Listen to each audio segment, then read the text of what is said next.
see outside. I've got chains on my feet, but not in my mind. I'll be dancing all day, see the sun outside. Don't know how long it will be, can't stop me. I have a spirit indestructible. This new album is called The Spirit Indestructible, and it's my 5th studio album.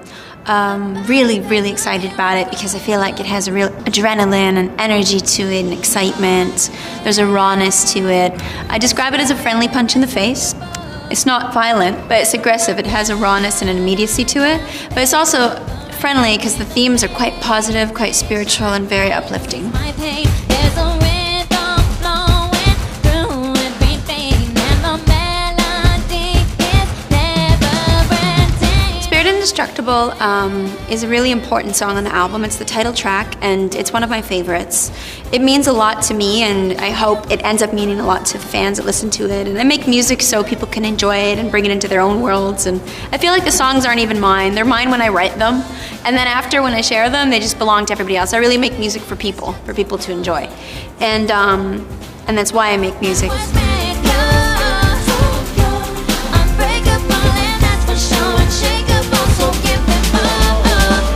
Indestructible kind of was an idea for an album title before it became a song, and it came from a book I was reading. The phrase really jumped out at me, the spirit indestructible, and this idea that, you know, we are all indestructible, whether you're talking about today's times or if you're talking about history, times where humans have overcome. The song has had many meanings, and the meanings continue to evolve, and that's what I like about songs like that. When there's a real positive love message in the music, people really take that and they reinterpret it, and it becomes many things for many people, and I love that.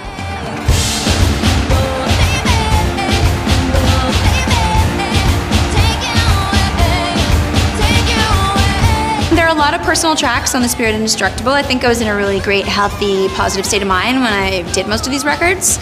And so I have another song called High Life, which is very personal, and it's neat because it kind of juxtaposes this sort of playful, like hard, sort of hip-hop beat and children singing in the chorus. So it kind of makes you feel like you're having fun, but then there's a sort of deeper message, which on High Life I'm talking about the difference between approaching success as a destination or as a journey. And I think over the last sort of decade of my career and just living life, I've learned that success is a lot more than just some pot of gold at the end of a rainbow to swim in. And I think that's something that is a theme in everybody's life. You know, you dream of one thing as a child, but you know, success is about balance. It's about friends and family and hobbies and really having that self-love. So High Life talks about that in a very fun, poppy kind of way.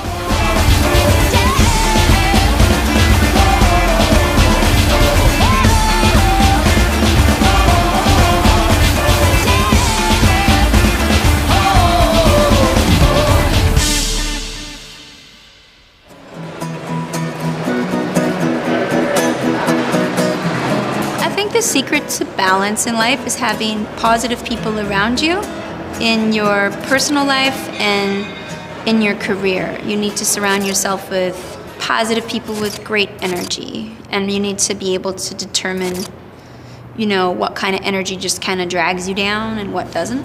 My family's been amazing. I've had really good family around. They've managed to really keep me grounded because they're so real. I come from a very working class background, really simple roots, and that really helps me.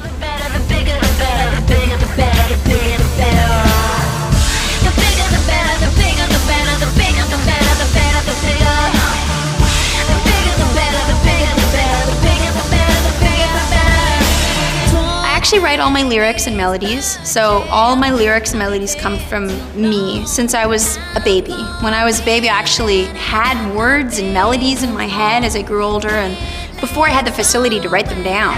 And I had music in my head as well, like compositions, you know, orchestrations in my head.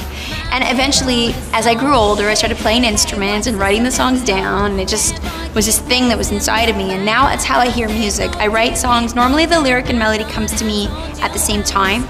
and I just have to get it out right away. When I hear music, I have to have like a microphone close by so I can record what comes to my head. My first album was different. Most of the songs I wrote on my acoustic guitar, but lately I've had more fun just kind of jamming with musicians in the studio and doing my thing when I'm there.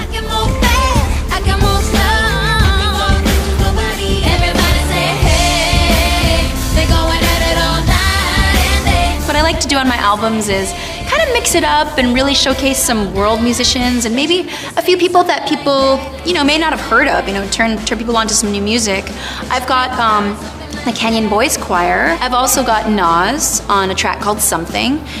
He's just, as a rapper, he's, one of the greatest ever, and it was just the perfect song for him. It was just a really classic hip-hop beat. I've got this other singer from Lisbon featured on a track called The Most Beautiful Thing, and her name is Sarah Tavares. I've got a new guy on my album, a new young rapper named Ace Primo, and he's only about 16 years old, but he's just a whippersnapper. He's really smart and funny and just a great rapper, and he's on the song High Life.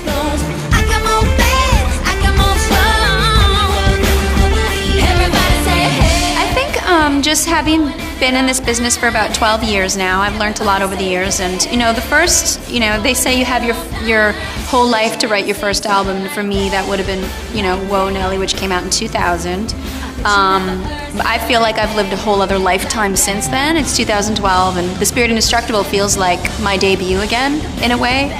Probably because it's really eclectic. The sounds, there's pop, there's urban, there's hip-hop, reggae, there's world music, dance, all on one pop CD. And I see myself as a vocal instrumentalist. So my instrument is my voice, and the different genres I explore are like playgrounds for my voice. Slow.